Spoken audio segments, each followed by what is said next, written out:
iyo mbwa rero uburyo imoka ntabwo imoka nk'imbwa zisanzwe zino tujya tubona hano. Imoka ivuga akagegera ikavuga ngo abantu yabaha ba nyina, ni nk'ibyo, nta kindi, ni iby'imokamo nta kindi.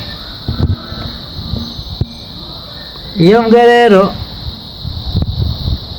ibyo yantutse, ibyo yavuze, imbwa dusanzwe tumenyereye ko zitajya zivuga, ariko ibyo yamvuzeho nta kumoka kundi ngewe ndi kurengera ngo ndabihishahisha. Kumoka kundi navuze ni uko mu Rwanda hano tugira igihe tugeramo tukajya gusura ingagi, ndakeka ari ejo bundi mu kwa 9. Abafana bose ubundi bawe ni abakerarugendo, kuko baba baje kukureba ngo barebe ingagi ku buntu, bakurebera ubuntu. None ahubwo hari akabazo nibaza, niba ejo bundi dufite igikorwa cyo kujya kwita ingagi, sinzi niba hazaza abantu benshi kubera wowe. Abantu baboneye ingagi y'ubusa, ingagi kuyirebera ubusa, wowe uvuga nuko ari ingagi ivuga, naho izo tumenyereye zo ntabwo zo ni inyamahoro, ntabwo ari indezi nkawe, zo zigira kondisiyo zigenderaho, ariko wowe uri ingagi ivuga. Ikintu rero nakubwira, ka kajwi wowe uri nakabwa ntabwo nareka kubivuga, kuko uriko nawe urabizi. Ibyo byose rero byanarije ukatekereza icyo umwana wawe azakora. Ushobora gusanga we najya atukana ngo ingegera, azajya abikuba kabiri. Noneho natuka umuntu ku babyeyi, azajya aha abantu ba nyina, abahe na ba nyogokuru babo na ba nyogokuruza babo, noneho abuzukuru bawe, noneho urumva bo icyo bazajya bakora. Icyampa nkaba nka pasiteri nkakubatiza izina, nkaba nakwita ka gapfu cyangwa se ka kabwa, cyangwa se noneho nkakugirira neza nkakwita ka kagogi. Uzatega indege ngo uve muri Amerika ngo uze i Kigali, wowe ntabwo nagutinya niyo naba ndyamye nsinziriye. Wowe uko waza kose, uko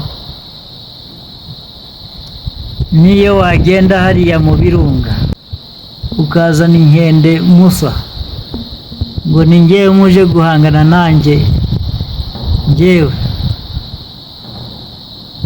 ntabwo mfite na gato bwo kuba waza ngo uje guhangana nanjye. Of course ngiye nditeguye. Ibyo wavuzeho byose ndagira ngo ndakeka nabyumvise, gusa numvise nta kizima kirimo. Ni bya bindi bikorera, bya bindi abantu bakuziho byo gutukana, ngo ngakagegera, ngo umuntu wamuha nyina, abo wahaye ba nyina bose urabazi. Ibyo bintu rero ntabwo numva ko byatuma bikugeza aho ugera, kuko ndumva ngewe nta mpano irimo, kandi impano ushobora kuba uyifite, ariko gutukana nabyo bifite ahantu ishingiro ryabyo. Urumva nawe ni ibintu biba bitari ngombwa, ni ibintu bibi cyane gutukana. Iyo ufashe Imana ikaguhereza ukagera aho ugeze, wowe ukagera ku rwego ugezeho rw'ubusitani, ukavuga ikintu cyose mu gihugu kikarara cyumvikana, ntabwo wakagombye gutukana gutya. Ariko ndagira ngo rero nkubwire akantu gato kakajwi wowe. ndambiye kumva urukunduhira mu matwi, amatwi yanjye ntabwo akwiye kumva ibyo uri gutukana rukunduhira mu matwi, ngo ingegera, ngo mpaye mama, ngo nta sambu yacu wanyaze. ngo mundebere nk'aka kagegera murebe aka kagegera ngiye kubereka uyu muhiriye imbiri uburi neti bubi uburi kwigana umusaza wacu uri kumvuga wowe kavuga idahiye niko shaho karaza akabona mu dirisha umva ngegera ujye uvuga abandi umuhungu wa Gatanazi ntabwo upfa kumuvuga uko wiboneye. Murebe aka gahiri imbiri. Uravuze rwose ufite impano yo kwigana perezida, iyo ufite impano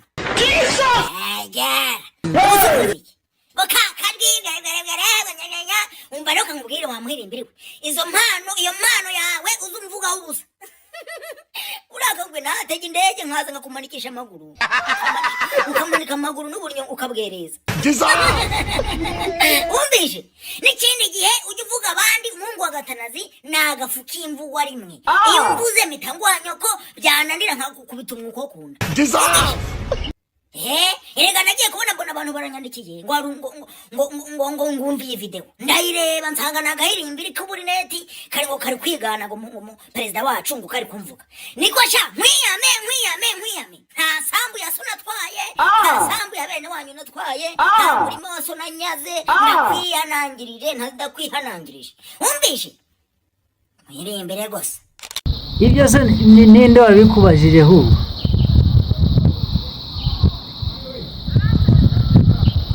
Gukora ibyo bintu rero ntabwo byahesha igihugu cyacu ishema. Niba uri muri Amerika wowe uvuga ikinyarwanda, shaka ibyo uvugaho kuko ururimi ni urwacu, ni urw'abanyarwanda. Mperutse kuba ndi kugendagenda numva akana gatoya kari kuvuga ngo ingegera mu bintu bisanzwe kagatukana mu buryo utukana nawe. Mbona abantu benshi bari kukwigiraho ingeso mbi, kandi iyo ngeso rero ntabwo byaba ari byo. Dore ko unihisha wowe ntabwo ujya wigaragaza, ni ibintu biri aho. Mperutse mu byo navuze ejo bundi, mperutse kumva numvise imbwa imoka. Iyo mbwa rero ntekereza ko ishobora kuba yagize inzara cyangwa n'ibindi. Iyo mbwa ndayegera rero ngo ndebe niba ari ikibazo cy'inzara yawe ifite, ngo wenda ndebe ko nayiha ifunguro ryo kurya inyama n'iki. Iyo mbwa rero maze kuyegera nabonye ifite ubukana bwinshi, ishaka no kurya kandi nyizaniye ifunguro ryo kurya. Iyo mbwa rero uburyo imoka ntabwo imoka nk'imbwa zisanzwe zino tujya tubona hano. Imoka ivuga akagegera, ikavuga ngo abantu yabaha ba nyina, ni nk'ibyo, nta kindi, ni iby'imokamo nta kindi. Iyo mbwa rero ibyo yantutse, ibyo yavuze, imbwa dusanzwe tumenyereye ko zitajya zivuga, ariko ibyo yamvuzeho nta kumoka kundi ngewe ndi kurengera ngo ndabihishahisha. Kumoka kundi navuze ni uko. Kandi ibyo byose rero kuba twaraje muri social media ngo tugaragaze impano zacu, abafana banjye ntabwo bari bamenyereye kuvuga utuntu nk'utu two kuba ijwi rya perezida narikoresha ikindi kintu ngo ndivugemo ubuntu bwo kuba naganira nawe gutyo. Ariko byabaye ngombwa ko bikorwa, nkakubwira ukumva rega wowe nabonye impano yawe ni ugutukana gusa, ahubwo sinzi naho wabyigiye, sinzi ishuri ryigisha gutukana kuko ibyo tukana byose mba numva bisa nk'uburozi. Gusa wowe ngututse gakeya ntabwo naba ngututse kuko wowe uri umuntu usa n'akaguge gusa kagagi kari aho. Ijwi ryo ntabwo nakwirirwa ndivugaho. Wowe urutwa n'imbeba 10 zapfuye. Ndibaza intumbi zapfuye z'imbeba ziri aho. Abafana bo ikintu cyitwa abafana uragifite, ariko kuba ufite abafana ibyo navuze ruguru ntukabone ngo barakwishimiye. Mu Rwanda hano tugira igihe tugeramo tukajya gusura ingagi, ndakeka ejo bundi mu kwa 9. Abafana bose ubundi bawe n'abakerarugendo kuko baba baje kukureba ngo barebe ingagi ku buntu. Ntuzabone bari kwisukiranya kumbi ni ingagi baba baje kureba wowe wakaguge uraho. Bakurebera ubuntu none ahubwo hari akabazo nibaza niba ejo bundi dufite igikorwa cyo kujya kwita ingagi. Sinzi niba hazaza abantu benshi kubera wowe. Abantu baboneye ingagi y'ubusa, ingagi kuyirebera ubusa, wowe uvuga nuko ari ingagi ivuga, naho izo tumenyereye zo ntabwo zo ni inyamahoro, ntabwo ari indezi nkawe. Zo zigira kondisiyo zigenderaho, ariko wowe uri ingagi ivuga. Sinzi abakerarugendo hari uburyo bazajya baza kureba ingagi kandi nawe uhari. Wowe uranuka urifashe, video wakoze nayibonye yandakaje cyane, kandi utukana kuriya ntabwo nibaza ibizavamo nyuma yabyo. Ikintu rero nakubwira kakajwi wowe uri nakabwa ntabwo nareka kubivuga kuko uriko nawe urabizi. Wowe abana b'igihugu, abana b'u Rwanda uri kubafata, baragukunda, injyana ugenderamo uri kubatuka niyo bari kugenderamo, nabo basigaye ku mashuri bavuga nk'ingegera, bakumva umwana muto yavuga ingegera akumva ni ibintu byiza, akumva ko ari ururimi rwiza, nk'uko wavuga ngo nk'uko washimira umuntu ibintu biri aho. Ugasanga gutukana kuri ba nyina nabyo babigize umuco biturutse kuri wowe. Ndagira ngo rero manze nguhe ikiba gitoya, ubanze ugende wige, uryame, impano yawe uyitekerezeho, ubaze n'abandi abo bagatanazi bakubyaye. Were gusebya gatanazi ngo yarakubyaye ngo uri umuhungu we. Ese kuki wogeza papa wawe ukamuvuga mu bubwa nka buriya bwo? Ntukamusebye gutyo kuko ntabwo yakubyaye azi ngo uzajya utukana kuriya. Yego biragutunze, ariko hari ikindi wakora. Ariko ntabwo wize gutukana wenyine, natwe turabizi, ndabizi. Nubwo hari benshi b'abafana bari kuntuka, benshi abafana bawe nababonye baraho, ariko nta kibazo. Njya nibaza, hari ibibazo njya nkwibazaho bikeya by'ingenzi, ariko iyo uzi ubwenge wakuramo isomo. Hari ikibazo njya nkwibazaho wenda kimwe, kandebe uburyo nakivuga. Njya nibaza umwana wawe, umwana uzabyara, uburyo azakura agasanga wariyise inguge. Noneho n'ikindi kigeretse akazasanga ari wowe wazanye kwita abantu nk'ingegera ukabaha ba nyina.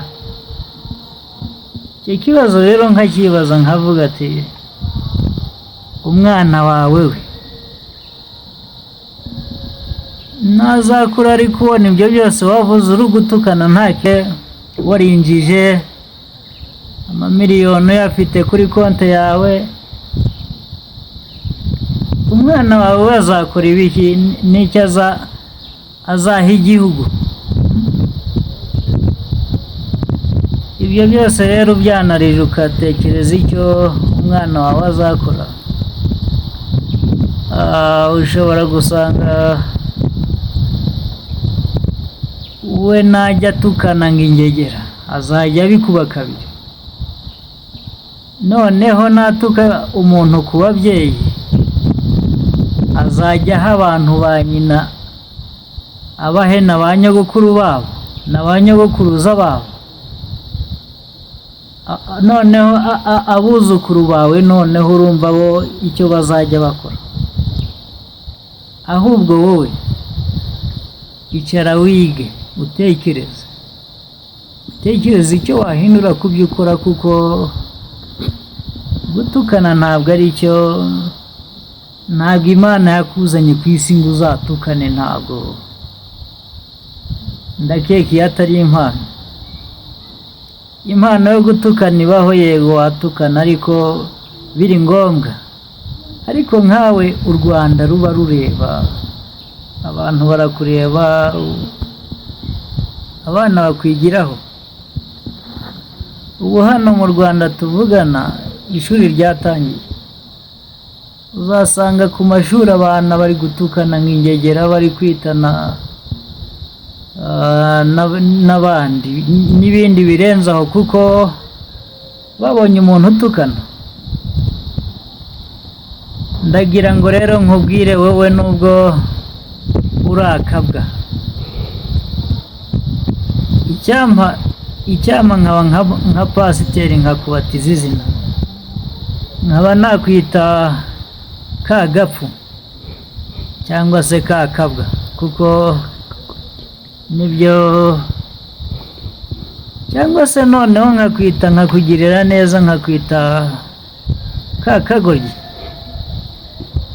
naryo byakubera, kuko ibyo ukora ntabwo ka kajwi ryo ni ryiza. Ntabwo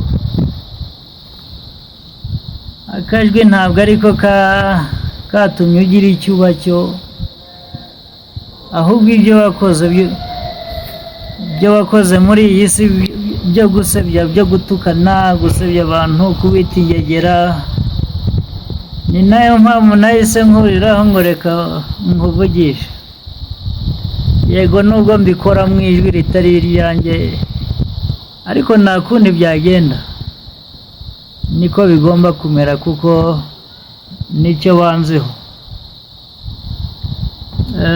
Nsoza rero, ntabwo nagutinya ibyo kuvuga ngo uzatega indege ngo uve muri Amerika, ngo uze i Kigali, uze hara ku kibuga cy'indege Kanombe, ngo ni njyewe ujye kureba ngo tugire icyo dukora. Wowe ntabwo nagutinya niyo naba ndyamye nsinziriye. Wowe uko waza kose, uko niyo wagenda hariya mu birunga ukazana ingagi zose, ukazana inkende musa, ngo ni njyewe muje guhangana nanjye, njyewe ntabwo mfite na gato bwo kuba waza ngo uje guhangana nanjye. Of course njye nditeguye, kandi ntabwo nagutinya, kuko ntacyo ugeza ku bantu. Ubugoryi ukora ntabwo njyewe mbwishimiye ku bwanjye. Ahubwo ndagira ngo rero ari umuntu nagira aho mvuga bikagera. Ndabona ibintu biri kuzamuka hano mu Rwanda by'ubuhanzi, amakinamico, n'abana bari kuzamuka ngo bari kuririmba, ntabwo uri gusanga bari kuririmba ibintu bipfuye. Ndagira ngo rero mu cyifuzo cyanjye, mu byifuzo byanjye, mba numva buri murenge bafata umuntu w'umuyobozi ugaragaje impano wese yo kuririmba, komedi n'ibindi, ndetse ibyo ari byo byose ashaka gushyira ku mbuga nkoranyambaga. Uwo muntu rero akajya amujyaho akagaragaza impano afite, akavuga ati njyewe igihangano cyanjye ni gutya, nshaka kugishyira hanze. Uwo muntu rero yabyumva, yakumva ari byiza akemeza bikajya hanze, ariko yakumva ari ibintu by'ububwa biri aho, bya bindi ndi kujya mbona, akabyanga, akamusubiza mu rugo ngo genda uzagaruke uzi kugira icyo ukora. Namwe rero bakakajwe, namwe rero abantu bari hanze za Amerika n'ibindi bihugu, ba diaspora mwese muvuga ikinyarwanda, bagashyiraho umuntu utuyemo, murakoze cyane. Ntago nshaka kuvuga byinshi, uwumvise yumvise. Ntabwo, murakoze cyane mwese.